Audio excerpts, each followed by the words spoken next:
Hello മച്ചന്മാരെ, രാവിലെ തന്നെ നമ്മൾ നീക്കുന്നത് നല്ല വിശപ്പോടെയാണ്. വിശന്ന് കഴിഞ്ഞാൽ സ്വാഭാവികമായിട്ട് നമ്മൾ എങ്ങോട്ട് പോകും? അടുക്കളയിൽ പോയി നോക്കിയപ്പോൾ പൊളിഞ്ചാറിൽ ഒരു മീന്തൽ എടുക്കണ പോലെ ഒരു ആർക്കും വേണ്ടാത്ത ഒരു മുട്ടിയും കറി അവിടെ കിടക്കും. എന്നാൽ പിന്നെ വേഗം പോയി റെഡി ആയപ്പോഴാണ് വിശപ്പ് എല്ലാം കൂടി. എന്ത് ചെയ്യുന്ന ഒരു ഐഡിയയിലാണ് നമ്മൾ ഇരിക്കുന്നത്.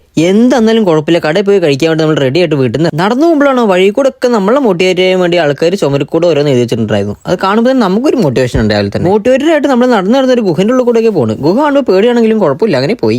ഇതാണ് ഇവിടുത്തെ രീതി. പോലീസുകാർ പിടിച്ച കാറൊക്കെ അവരെന്നെ വണ്ടി കയറ്റി കൊണ്ടുപോകും. അവിടെ പിന്നെ ഒരു ചോദിക്കലും പറയലൊന്നുമില്ല. കടയിൽ എത്തിയപ്പോഴാണ് ഡ്രൈവർ പറഞ്ഞത്, ഞാൻ കുറച്ച് ഫുഡ് കൊണ്ടുവന്നിട്ടുണ്ട്, ഞാൻ തന്നെ ഉണ്ടാക്കിയ ഫുഡ്, നീ ഒന്ന് കഴിച്ചു നോക്കിയിട്ട് അഭിപ്രായം പറഞ്ഞു.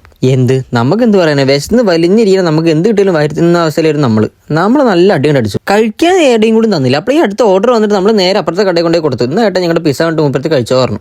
അത് കൊടുത്തു കഴിഞ്ഞ് തിരിച്ച് കടയിലെത്തിയപ്പോൾ സമയം 1:45 കഴിഞ്ഞു. എന്റെ പൊന്നു, വിശക്കാനുള്ള സമയമായി, ഉച്ചയ്ക്കൊന്നും കഴിച്ചിട്ടില്ല. എന്നാൽ പിന്നെ ഇവിടുത്തെ ഫുഡ് തന്നെ കഴിക്കാൻ വേണ്ടി ഒരു റാപ്പ് ഉണ്ടാക്കി വിചാരിച്ചു. റാപ്പ് ഉണ്ടാക്കാൻ വേണ്ടി നമ്മൾ കുറച്ച് ചിക്കനും കുറച്ച് ചില്ലി എടുത്തിട്ട് അതിൽ പ്ലേറ്റിലിട്ടിട്ട് നേരെ ഓവനിലേക്ക് തള്ളി. ഈ കാണുന്നതാണ് നമ്മുടെ കടേന്റെ ഓപ്പോസിറ്റുള്ള ഒരു സൂപ്പർ മാർക്കറ്റാ. അവിടെയാണല്ലോ എല്ലാ ഇന്ത്യൻ സാധനങ്ങളും അവൈലബിൾ ആണ്. എന്നാൽ പിന്നെ അവിടെ പോയിട്ട് എന്തെങ്കിലും ജ്യൂസ് വെള്ളം വാങ്ങി കുടിക്കാൻ വേണ്ടി നേരെ പോയപ്പോൾ നമുക്ക് ഇഷ്ടപ്പെട്ട ഒരു സാധനം കണ്ടു. വേറെ ഒന്നുമല്ല, ഏത് നമ്മുടെ റൂബിക്കോൺ മാംഗോ. ഒന്നും നോക്കില്ല, അതൊരു എടുത്ത സാധനം ബില്ല് എടുക്കാൻ വേണ്ടി മൂപ്പരത്ത് കൊടുത്തപ്പോൾ മൂപ്പര് ഒറ്റ ചോദ്യം, ദാറ്റ് യു കെ മെല്ലു അല്ലേ, യൂട്യൂബർ അല്ലേ? അത് കേട്ടപ്പോഴാണെങ്കിലോ പകച്ചു പോയി എന്റെ ബാല്യം. അപ്പോഴാണ് മൂപ്പര് പറഞ്ഞു ഫുൾ സപ്പോർട്ട് ഉണ്ടാവും നമ്മുടെ ആകാണ്ട്. മൂപ്പര് പറഞ്ഞു ലൈക്ക് ചെയ്യുക. അപ്പോഴേക്കും നമ്മളുടെ ചിക്കൻ പുറത്തു വന്നിട്ടുണ്ടായിരുന്നു. ആ ചിക്കൻ എല്ലാം കൂടി ആ ടോട്ടിൽ അറാബിക്ക് ഒരു തട്ടിക്കൂട്ടി. ആ തട്ടിക്കൂട്ടിയതിനു ശേഷം നേരെ ഒന്ന് മടക്കിയിട്ടൊന്ന് ചൂടാക്കിയതിനു ശേഷം നേരെ ഒരു പേപ്പറിലോട്ട് ചുരുട്ടി കഴിഞ്ഞപ്പോൾ നമ്മൾ മറ്റൊരു കാര്യം ഓർത്ത്, ഇപ്പൊ തന്നെ കഴിക്കാനുള്ള സാധനം എന്തിനാ ഈ കവറിലേക്ക് പൊതിയണെന്ന്. ഞാൻ എന്തോട്ട് മണ്ടനാ. ഞാൻ ഉണ്ടാക്കിയോണ്ടാണോ നല്ല വിശപ്പുള്ളതുകൊണ്ടാണെന്ന് അറിയില്ല.